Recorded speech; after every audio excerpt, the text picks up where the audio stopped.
What are your NSFW or slightly illegal life hacks? In 8th grade I lived in an apartment and I used to stick a wad of tissue paper up the vending machine change return, and every evening I'd reach up there and pull my day's loot of change down. I'd pocket about $7 per day. People just assume the machine ate their change. I have one that my dad did back in college, more of a one-time life hack than anything. His professor basically spent all his free time writing, and trying to sell to Hollywood, a script for a movie. He was barely there during office hours. He was super disorganized when it came to the students, things like that, come finals. And my dad slept through it. He slept through the final, and was absolutely panicking, so he decided to play things a little underhanded. When grades were posted, and his was naturally not there, he went to the professor and said, "Sir, about my test score. I noticed that it wasn't posted." Technically true. Although he didn't state the reason why the score wasn't there, the professor began looking through his notes and obviously didn't find the test. But the professor was so disorganized that he was convinced that he had lost the test. "Oh, yeah, you got a B+" he said, quickly jotting the grade down on the grade sheet. My dad got up, walked out, and never effing looked back. Does that girl seem out of your league? Picture her taking a shit. It puts her right back on your level. Now she's way out of my league cause she's hot and into kinky stuff. I can't stand my wife.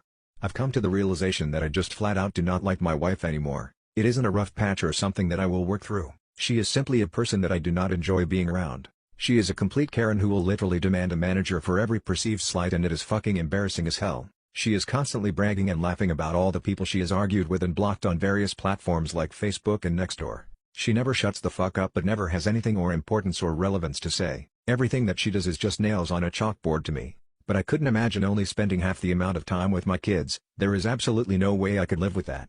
So I will just keep going pretending that I love her and am some devoted husband so I can try and set a good example for my kids and spend as much time with them as possible. I accidentally pooped on my boyfriend's bed last night. Me 25 female and my boyfriend who's 24 have been dating for about a year now. We have this stupid joke where we say we are going to poop on each other's furniture. I don't really know how to explain it or when this joke started, but it's just a dumb thing that we say to each other. The joke progressed to us squatting on things like the couch or carpet, fully dressed, and saying that we are going to poop on it.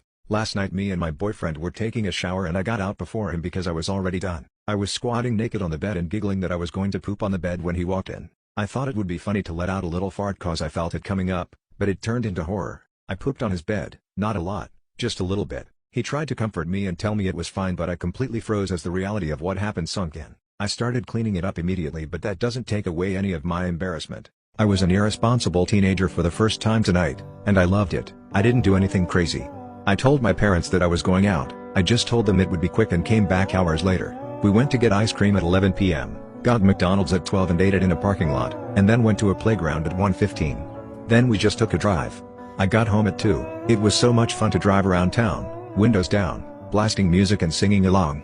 I'm 18, it's not illegal and my parents can't tell me no anymore, but it just felt so rebellious. After so many years of being so afraid of getting in trouble, it's great to finally feel free like this. What are some unethical life hacks? Give fake money to homeless people. They will thank you for it, but also when they get arrested and taken to jail, it'll reduce the number of homeless people in your area. Having an affair? Change your lover's contact name in your phone to scam likely, so your primary partner won't question why you're getting so many calls. If you want to spy on anyone secretly, there are devices out there that basically have invisible hidden cameras built into the charger. Edit, since everyone was asking, I got mine at thespycharger.com. When you give someone a gift card as a gift, write down the card number and code. Then after a year or two, check the balance and if they hadn't used it yet, just use it yourself. They obviously won't know or care. If you need to lie about something, include an embarrassing unnecessary detail. After all, why would you intentionally lie to make yourself look bad? Learn how to read Braille and create a cheat or answer sheet for a test and put it in your hoodie pocket. You can feel the answers with your fingers without looking away from your test. Which job is definitely overpaid? University president. There was massive upset at the university I went to because students found out that the president makes $875K a year to give a few speeches a year, and do some PR stuff. His secretaries do all the university running that he should be doing, being a video game tester.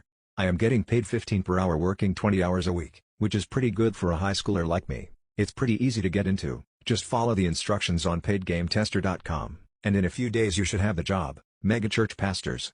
People who claim to care about God and helping people shouldn't get their flock to buy them a tax-free Gulfstream private plane. This might be unpopular, but I still think that professional athletes are overpaid. I know they're immensely talented and put in years of grueling work to get to that level, but $30 to $50 million a year is too much. There's a person at my job whose title is literally assistant to the executive director and makes over $180,000 a year. He does nothing but wander around the building looking for things to write people up for. Lot of people are saying politicians, but politicians multiply their wealth by investing. They just absolutely know when and where to dump their money. It's crazy.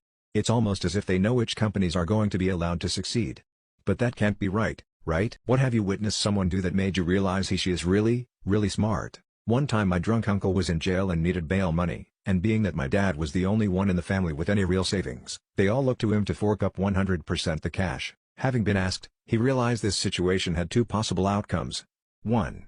Pay for his bail and never get the money back. 2. Not pay for the bail and the whole family blame him for it. So, my dad decided to throw them a curveball. He told them that whatever the rest of the family raised for the bail, he'll not only match it, he'll offer double whatever they raised together. Nobody offered 1 cent. Blame averted. I'm not in love with my wife anymore. My wife and I have been together since we were 18 years old. We are 36 now. For the past 18 years, this woman has been everything to me. She has supported me in ways that I never even knew were possible. She has given me 2 beautiful kids and I will always be grateful. But I'm just not in love with her anymore. People like to say, well, you don't just wake up one day and just decide you don't love someone anymore. But that's how it happened for me. She didn't do anything to cause this rift, and it isn't because we've had major problems in our marriage, or that I don't find her attractive. To this day, my wife is the most beautiful woman I have ever laid eyes on. But beauty has nothing to do with anything, and I just can't explain why I'm not in love with her anymore. I feel awful. I feel like the world's most terrible person because her does this, who just wakes up after 18 years together and just decides they don't want it anymore, even though everything in your life marriage has been for the better since knowing your spouse. Me, apparently. My wife will always be my best friend and she will always hold a special place in my heart, but it would be wrong for the both of us for me to try and live a life that isn't true to me. Now I have to look this amazing woman in the eyes and hurt her, and I never wanted to do something like this, but she deserves someone who will always and unconditionally be in love with her.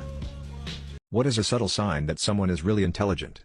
They can switch up the way they talk to match the person they're talking to without sounding condescending. They listen to how others learn and explain it in that person's language of understanding. When they explain something, they make you feel intelligent. They aren't afraid to say they don't know the answer to a question. They can genuinely consider an idea which opposes their worldview without necessarily accepting it. They admit to changing their mind about something. People who use analogies to explain concepts to others, it's a form of code switching, and integrating concepts on the fly is a clear indicator someone is both socially and conceptually intelligent. They don't open up threads like these hoping to find comments that fit how they see themselves. Yeah, I see you looking through these comments. Police officers of Reddit. What criminal actually impressed you with their criminal skills? Once had a guy who shoplifted on an industrial scale. He stole hundreds and sometimes thousands of pounds worth of merchandise from a particular well-known high street clothing store. Every day. He'd go to different branches all over the country, UK obviously. He spoke nicely and was smartly dressed. He just used to fill up bags with high-value products and walk out. He had a warehouse-type unit somewhere. Police never found it with his own till, because he would generate till receipts for these items and go back to return them at a different branch and get cash refunds. He was at it for years, made enough to put his kids through private school. When he got caught, he was jailed for about a year. Our shoplifting sentencing guidelines are absurdly low. When he came out, he got back on it. Police still couldn't find his base. He was being investigated and was on bail. One occasion when he answered his bail at the police station, the police had a 6-man surveillance team ready to tail him and track down the warehouse he was using. He'd lost them within 2 minutes of leaving the station. What's a quote that permanently changed the way you look at things? Let go or be dragged. An old Zen proverb I heard at a meditation class really changed the way I let myself worry about things. Do you listen or just wait to speak? You might be the sweetest peach on the tree, but some people just don't like peaches. This helped me get over my lifelong desire to be liked by everyone, and allowed me to focus on becoming someone I actually liked. Compare yourself to who you were yesterday, not who someone else is today. My therapist once told me that living in the future is anxiety. Living in the past is depression. Only good way is to live in the present moment. Good luck. Long time ago I was meeting 2 women on the sidewalk, and just as we passed each other I heard this one sentence from one of them.